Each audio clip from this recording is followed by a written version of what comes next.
Right, guys, so welcome back to the Lift Lounge podcast. On this episode, we're going to rattle off some Q&A today. We've got some questions to go through. So I'll go through some of my questions, you go through some of yours. Yeah, we'll probably touch on both of them at the same time. Yeah, and I appreciate everyone on Instagram actually firing over some questions. Yeah. It's always a little bit daunting if you put out a question box and no one replies. Yeah. So we'll go through them.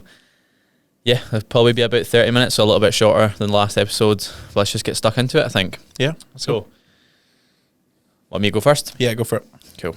So question one I've got here is, what happens if you don't train to failure?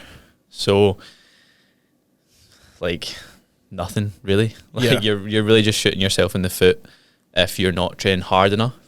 We kind of touched it on the last podcast. You need to be trained to at least like a 7 out of 10 if you're using like a reps and reserve method. But really you're just leaving a little bit of gains on the table, in my opinion. But if you don't train to failure, it's not as if you're going to see anything when you're in the gym. You're not going to feel any different like during the time. It's really just you're going to be getting more bang for your buck if you do train closer to failure. You want to expand on that? Yeah, I mean, unless you're an absolute beginner. If you're an absolute beginner, you touch anything in the gym, you're going to gain strength. But if you've been at this game for a while and you've been training to failure for a while, and then the next few weeks you just stop training to failure and drop your intensity right down, especially like you're saying, to less than 7 out of 10, you are just going to be, you probably might even stall like in your progress. Yeah, and I suppose if you want to dive into it in a little bit more detail, you've kind of got like 3 modes of hypertrophy. So you got mechanical tension, which is going to be the main one, metabolic stress, and then you can also look at muscle damage. However, when you look at literature, you're not too clear on if metabolic stress is actually just a byproduct of mechanical tension anyway. And mechanical tension is going to occur when you're pretty much shifting like as much load as you can. Again, we can go into even further than that. You can say the closer you train to failure, the more motor units you're going to recruit from the muscle. The more motor units you recruit, then the greater hypertrophic response you're going to create, and the more mechanical tension you're going to achieve. So if mechanical tension is then the kind of main driver of hypertrophy that you want to focus on, then it makes sense to train closer to failure so that you can drive a greater response there. So that's what I say when you're going to get more bang for your buck and you're going to cover all your bases in terms of those modes of hypertrophy, because metabolic stress is going to be a byproduct anyway, and then same with muscle damage too. So if you just aim for those heavy, hard-hitting sets, you're going to get the greatest hypertrophic response. And if you're wanting to build muscle, that's obviously what you're aiming for. Yeah, absolutely. And obviously you could even go into it further and go, oh, well, all the studies here show that no matter what you do, you will gain muscle at the same rate as all these other training methods. But one thing that people need to realize with that is that you're looking at one study, you're not looking at that study in detail. At the part of the study where it says we used people who didn't train frequently, we didn't use people who all trained on the same volume scale. So it's really hard to say anything's better than just that. Yeah. So I think to kind of summarize with that one, it's just a bit of a safety blanket. If you train closer to failure or closer to your perceived failure, if that makes sense. So again, kind of touched on it on the previous podcast as well. Like if you're closer to being a beginner and you don't know where failure is, then you might not be getting anywhere near as close to true failure as what you think. So then when it comes back to recruiting motor units from the muscle, creating a hypertrophic response, you could be shooting yourself in the foot. Yeah. So I'd say it's a bit of a safety blanket and you get more bang for buck out of that set. Yeah. Hopefully everyone's heads are fully screwed on after all them big words. I try to really it's hard to summarize something like that.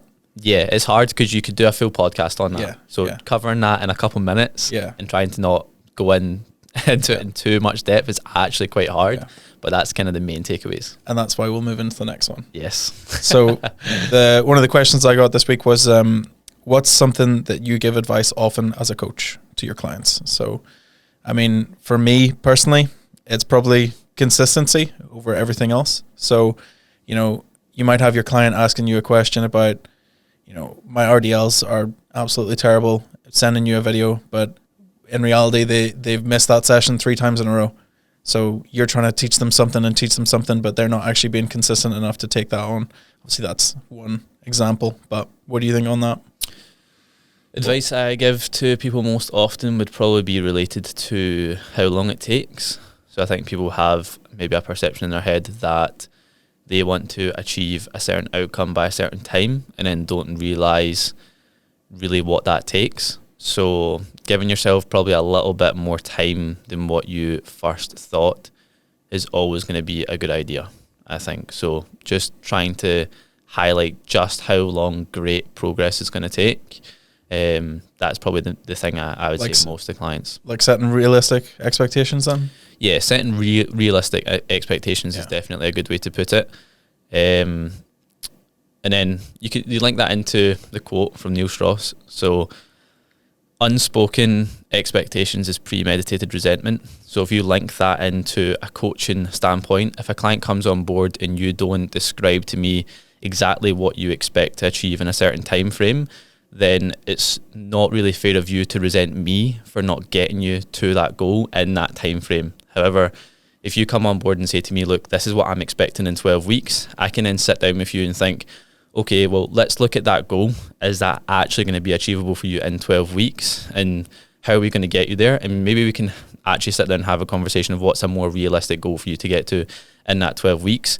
Not saying that you're not eventually going to get to where you want to be. However, we need to sit down and actually think about what's achievable in a certain time frame. Good. Yeah. Just on the one that I made there with consistency. So, like, when it comes to consistency for me, from a coaching perspective, or even as an individual, like if you're not consistent in your actions, then you're not going to lead to any better results for yourself. You know, if you're inconsistent with any aspect of your training, diet, or your lifestyle in general, you're not ever going to be on one path long enough to yield the results necessary. You know, it's like 1 week they might be on top of the game on everything, and it's almost like, you know, it's almost like you're watering a plant. You know, if you just flood it with water 1 week, it's going to be fucking dry until next week. You know, you're going to be burned out and done. Whereas if you're taking consistent care of that plant, it's going to grow and flourish. And it's the same with training and diet and everything that comes with it. If you're consistent in your actions, it'll lead to better outcomes. Yeah, 100% agree. So moving on to my next question. This might be a little bit of a more controversial one, if you want to say that.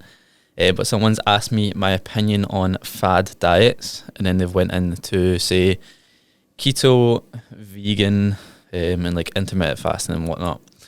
So straight off the bat, I probably wouldn't say that vegan's like a fad diet. We can get into that in a second. I wouldn't say that it's a fad, but it really depends on your goal.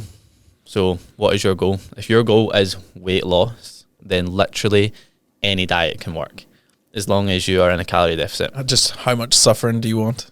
Yeah. So if you're burning more calories than you're consuming, you're going to lose weight, right? So if you want to look at it just fat loss, if you choose a keto diet, a vegan diet, I mean, if you only want to eat McDonald's, as long as you're in a calorie deficit, you're going to lose weight.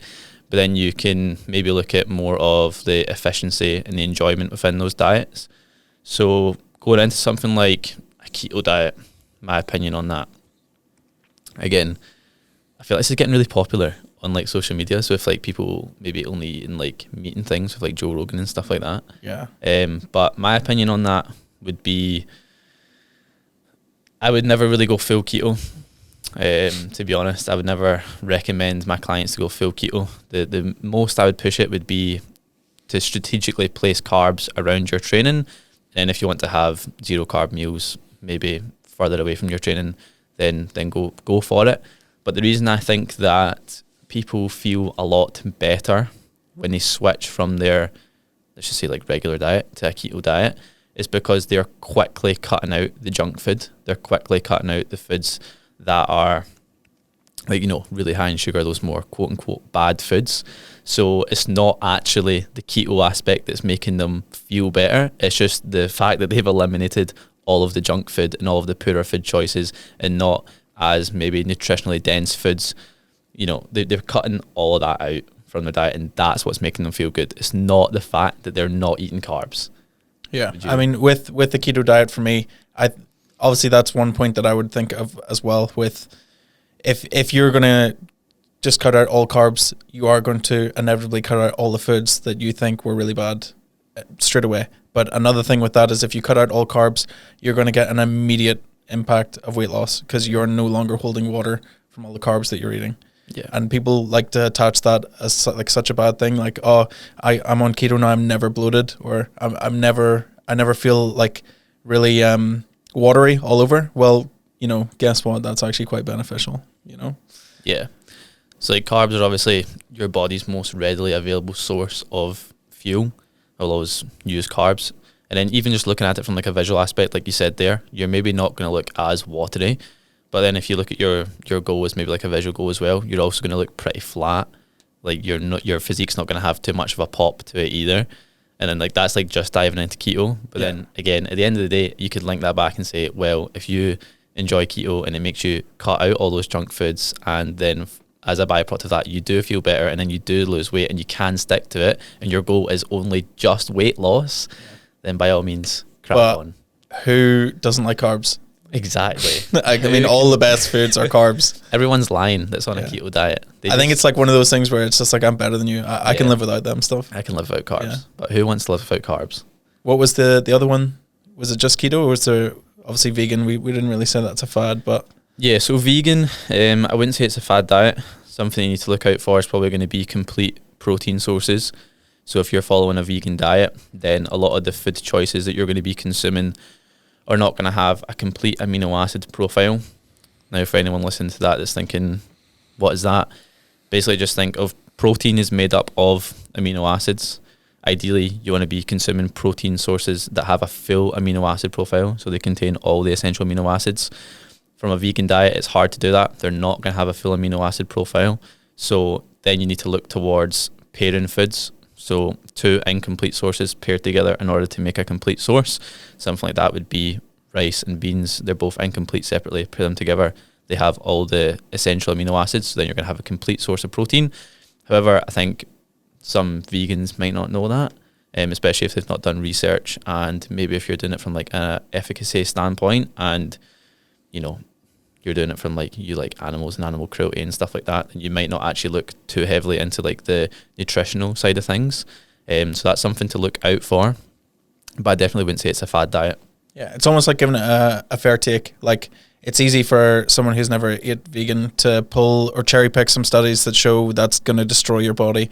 But if you're looking at it from like, you've done the research, you're going to be optimal about it. You're going to eat in a way that it doesn't affect you as much as it would if you just cut out the things that make it vegan, then that's going to have a bigger impact on your importance. I mean, I think a lot of people who like to just quickly jump on, vegan's terrible, vegetarian's terrible, you should just eat meat, or you should only eat meat. All of those things are very easy to say because, anecdotally, there's going to be someone who thought that was amazing. It did wonders for my health, and maybe it did. But if I give that same diet to everyone on earth, not everyone's going to enjoy it the same, and not everyone's going to have the same benefits at the end of the day. Everyone is different, but also not everyone's going to do it to the same effort that you did. If you really sat down and thought about your diet, thought about what it should be, trying to make complete sources, and let's be realistic, how many people are really sitting down to think about their diet and make complete sources? Yeah, exactly. Not everyone. So no, not a lot of people at all. Do you want to dive into some fasting as well? Intermittent fasting. Is it a fad? So I'm dieting right now. You're intermittent fasting right now? I wouldn't say that I'm intermittent fasting right now, but just because you had a wee coffee? Well, it wasn't a black coffee, so it spiked my insulin. So I mean, but yeah, it's definitely not like if you fast, you're going to lose weight or lose body fat. You could fast and then you could go and have 4 McDonald's later on. You're still going to put on weight. It's not the actual fasting that's making you lose weight. It's because you're shortening your overall eating window. So therefore you have essentially the same amount of food across the day in less time. So it feels like you're eating more. So then you will reduce the risk of hunger and maybe slipping up on your diet and cheating on your diet and things like that. So I like fast, quote unquote fast in the mornings, but it's not for like the fasting aspect of that's what's going to lose me fat. That's what's going to, get my body weight down. I fast every night. Yeah, exactly. When I'm sleeping. So what's the difference? Yeah. So do you really think it's a diet though? Like a dietary change? It's hard to call that a fad diet because you're still, you could eat anything you want still. Yeah. It's just a case of you're shortening that window of time. Yeah. And that's the theory, that if you shorten the window of time, then you will eat less. But if you're absolutely starving and you're a cupboard reader, then you're going to eat whatever's inside. It's a tactic, isn't it? Yeah. It's just a tactic that you can use if it suits your lifestyle. Especially if you're like dieting and you've been dieting for a while and your food content has become lower. At usual, like maybe at 1 p.m. in the day, you'll have already ate 1 or 2 meals, but maybe that amount of calories is no longer available to you. So it can feel like, oh, now you've just skipped that part of the day and you have all these meals left to eat, and it can feel nicer that way. But I don't know. I mean, I utilize it when I'm dieting. I think it's beneficial. And I utilize it as well, but it's because I'm not necessarily too hungry in the morning, and I can use that as a strategy because I can wake up and I can have a black coffee and I can crack on with my work straight away, and I can go through a couple hours of work, not even think about having food, wait until late morning or even sometimes early afternoon, and then I can have my first meal. However, some people wake up and they are going to be hungry straight away, and the thought of them not having any food is going to outweigh like holding off until lunch or something like that. Yeah. I feel like the majority of people though would probably choose the no food in the morning. Like a lot of people would rather that. Yeah. And also like, we've both been through many gaining phases, and I bet we could both attest to the fact that having to eat like 1,000-calorie meal or 800 calories first thing and then sitting and doing work is like, you don't feel as productive as you do when you've just had a black coffee or you've not eaten. I almost feel like you have a bit more clarity in the morning when you haven't ate just yet. Yeah, I definitely feel that when I wake up and I don't have to think about eating straight away. When you say to someone that's getting quite high into an off season or a gaining phase, and you think, we need to watch out for food getting too high, because that can sometimes become the problem. And every single response I get is, there's absolutely no way that's going to become a problem. I will put any amount of food down with absolute ease. And then it gets to maybe 4,500 calories and everyone starts to struggle. Well, not everyone. Most people start to struggle. Yeah. So, but they're looking at it from a perspective of, well, I could eat, like, I've eaten 7,000 calories one day before. Yeah. But have you done it every day? I know, every day for 6 months. No, you have not. That completely different ballgame. Right. So into the next one, I think. So one of the ones that I thought was quite good was, what's the biggest mistake you see a beginner making? So I'll dive right in while you sip that coffee then. It's tea, bro. Oh, okay. So a common mistake that I see a lot, I think it's something that I thought would die off, or something that I just did, or the people that I grew up with did, but I still see it. So it's maxing out every single day, every single week, regardless of what their goal is. Maybe they're not even interested in powerlifting or knowing what their maxes are. They just want to do it. Maybe it's an ego thing. Maybe it's like they think it is making them stronger, but it is just ridiculous. What, 1 rep max on bench press? Yeah, every session, maybe 5 times in one session. Yeah, they try it over and over again until they hit it. Yeah, I mean, not so long ago, last month, I was waiting on a rack to do RDLs from, and this like 15-year-old had 140 kg in the bar. I've waited 10 minutes watching him before I came up to ask him, like, are you going to do a set? Because he had just been staring at his bar for 10 minutes. And they said, yeah, I'm going to do it now. Did it, failed, couldn't even unrack it from the floor. Then says, I'll give it another shot in 5 minutes. No, just put it away. Go. Yeah. I think a lot of people get wrapped into like strength training, especially maybe when they're a beginner. They just want to be really strong, and they think that the only way to get strong is to work in a smaller rep range. That's why I see a lot of people maybe training like a 1 to 5 kind of rep range, more so towards that 1 rep max. I think a lot of people kind of overlook that you can get really strong in different rep ranges. You can get really strong in a 6 to 9, 10 to 12, 12 to 15, 15 to 20. And if anything, that's actually your goal. Your goal is to get really strong over a spectrum of rep ranges. But a lot of people will look at strength training and think, well, I only want to get strong, and I want to, so therefore I'm only going to prioritize those really, really small rep ranges. But you need to get strong across every rep range. Yeah, and how much muscular damage are you really creating in 1 rep? Yeah. You know, you're, if anything, you're just 1 rep maxing the CNS, the central nervous system. You're just getting absolutely fried. You would probably get a lot stronger prioritizing different rep ranges and looking to progress them every single week than just going in and following like a 1 rep max. Did you ever do that? Actually, no. See, every time, I know, man, you got off my high horse. I know, it's same as last podcast, man. You just I actually didn't though. All these pitfalls that I seem to have fell in, you haven't fell in. Did I occasionally go for a 1 rep max on bench? Yeah, absolutely. Really, probably like I could count on my hands the amount of times that I tried to go for a 1 rep max. I was never really interested in like strength. I always wanted to just be bigger because I was quite small. I was really skinny, so I was like, nah, I just want to get focus on getting as big as I can. I wasn't really too concerned of how strong I was. I think that's maybe why I didn't go down the route of like 1 rep max or 2 rep max. I've got videos of me doing 1 rep maxes of like bench, not so much. I mean, I used to do, once I hit 100 kg, that's when I stopped benching. Yeah. Because that's all I wanted to do. I didn't even like bench when I was doing it. But with squat, I used to do that all the time, 1 rep max. Yeah. Like, I think I did 220 or 230 kg once, and I did it every week for like 3 weeks. Yeah, but then I was definitely a victim of skipping leg day way too many times. Yeah? Yeah. Well, last split was like push, pull, push, pull, push, pull. Push, pull, arms. Sometimes chuck in a leg day every now and then. Yeah. Well, like we said last podcast, I was not skipping leg day ever, so I was skipping everything else. So mistake that I see. Yeah. What do you see? In the gym, I don't know if it's a mistake, but maybe just not having a grasp of how hard they can actually push and giving up on a set, not when they can't do it, but when it starts to feel tough. But I don't know if I'd class that as a mistake. So I'll see a lot of people going through and they'll think, or maybe they'll come and say to me, the set was really, really hard, that's why I stopped. But like, once the set gets hard, that's the important part of the set. Like, the set is supposed to get hard, and realistically you want to push until you physically cannot move the weight, not to the point where you maybe start to feel a burn and you start to feel a pump, but it's still moving really quickly. Then you think, I'll just put the weight down. I see most people doing that when they first start off, but then again, it's probably just an education thing. It's maybe not a mistake. It's hard to pinpoint one mistake, if I'm being honest. I think we've got a few left. We'll try rattle through these. So do you want to go another one there? Yeah, so how do you keep yourself motivated for the gym when I'm busy, tired, etc.? It's just so ingrained in my routine. It's literally like brushing my teeth at this point.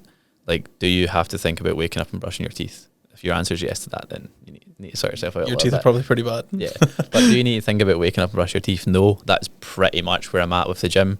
I know what days I'm training. I know roughly what time I'm going to be in after my work. It's literally just like second nature. I pretty much just wake up and do it.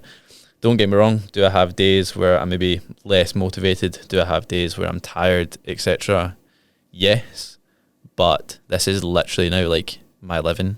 So there's even more motivation to go there. There's even more of a reason than what there would be maybe if you had your standard job and then your hobby was to go to the gym.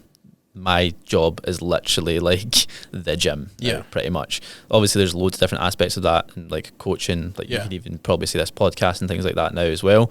But most of the content, me training, my like physique, it's all in the gym. So I think we touched on it the last podcast, is that, you know, motivation comes and goes, and it's not always going to be there. So when you're tired in that, you aren't going to be motivated. Who's ever motivated when they're tired? Yeah, nobody. So like, to say how do you keep motivation up when you're tired or stressed is like, they don't work together. No, you know, you wouldn't be motivated if you were tired and stressed. So what's going to keep you going for you is the accountability to what you need to do. Yeah, and goal setting as well. Yeah, if I take a day off, am I going to get closer to my goal or further away from my goal? Going to get further away from my goal. Depends what session. Yeah.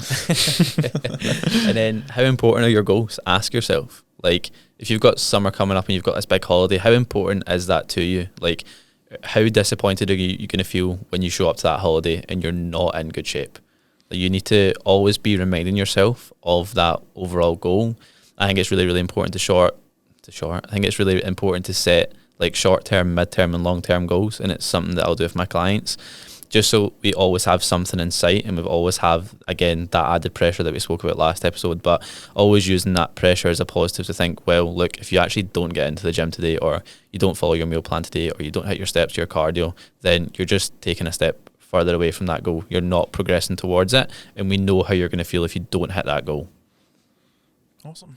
So, we'll round that off. So the next one I've got here is, I mean, I hear this a lot from older people mainly, maybe not so much at people around our age, but does the macro fat make you gain fat? So, I mean, for this one, it's kind of hard for me to answer professionally because it just seems ridiculous. No. Yeah, no, it definitely does not. But, you know, it's almost like saying, if you get wet, are you going to turn into a fish? You know, it's not going to happen. It's not the same thing. So, like, you know, the only thing that you need to know with fats is that if you stop eating them, you'll die. There you go. So you cutting out fats, eventually that'll lead to some long-term health implications and you'll die. But so if you're dieting right now and you're cutting down your fats a lot, thinking, you know, you want to have fats to a minimal because you want to lose fat, that is the opposite approach you want. You always want to have a decent amount of fats in there. I'd say male, minimum about 40 grams. Female, I'd actually push that to about 45 or so. So if you're below that right now, then I'd have a look at bumping that up. Yeah. And also, like, just to touch on what ones you actually need, protein and fats. That's why you can live without carbs. But fats in general, yes, if you eat enough fats to go over the number of calories you need to maintain your body's weight, you will gain fat, of course. Absolutely. Yeah. But what's that look like? What's that, like 500 grams of fat maybe? If you ate no protein, no carbs? It depends on the person, obviously, but it'd be a ludicrous amount. You'd be having like a liter of olive oil for breakfast, man. Almost unachievable, I would say. I think that'd be a very, very, very hard thing to do. Yeah, but I think the stigma comes from like the foods that are high in fat. Like when you go to McDonald's, is your quarter pounder 3 grams of fat or is it 40? You know? So you're going to look at that meal, oh, it's high in fats. This is going to make me fat. Well, not necessarily unless you ate more calories than you needed. Yeah. Then you could look at the keto diet. Their fats are going to be through the roof, but they could still be in a calorie deficit. Absolutely. Losing weight. I think maybe go for one more question and then we'll round things off. And that is going to be supplements that are a waste of money. BCAAs is the first one that comes to mind. And it links back to actually what I was talking about when it comes to the vegan diet. So if you are eating a decent protein source that has got a complete amino acid profile, then you will be getting all of your BCAAs anyway. So if you are having chicken or steak or anything like that across your day, you literally do not need BCAAs. There's no need to supplement them at all. But they're actually really popular. I feel like they get pushed quite heavily. Well, it's because they're cheap. And if you want like a fruity flavor, like juice flavored protein, then go for it. Yeah, I mean, like it's almost similar to protein powder because it is just protein in a different form. Same with the EAAs. Obviously, maybe there's some benefits there. You might be getting some essential amino acids that you're not getting from your food. But, you know, should you really be buying supplements if you can't get, you know, if your diet's not being made up of good foods? Yeah. You know, you should be trying to put more of your money into that than supplements. Yeah. If you can get it from foods, then always try to get it from your foods first. And then if you think, right, okay, there's something that I need to supplement that I actually can't get from my diet, then that's what would make it worthwhile, in my opinion. But definitely, I'd say those two are like the most worthless, in my opinion. And then the rest, you could actually argue that any supplement is worthless. If you sleep amazing, what do you need sleep supplement for? Yeah, exactly. No, that's going to be worthless to you. Yeah. And then one that we could probably both say with absolute fact is worthless to you is SARMs. SARMs. Yeah. You want to say what that means for people that don't know what SARMs are? So, is it selective androgen modular? No, receptive modulars. So with that, what is that? It's basically like a designer steroid, and it's meant to be without side effects for only gains. But the fun fact with that is, like, if that was the case, everyone would take it. No sides. It may as well be creatine then. Yeah. You know, but it's not. But it's untested. Or it's not untested. There's very, very little research done on them. Yep. So, and one research that has been done on it is that I think they took out, like, they took one off the shelf of many supplement stores across the UK and got all of them tested versus what it said on the back of them.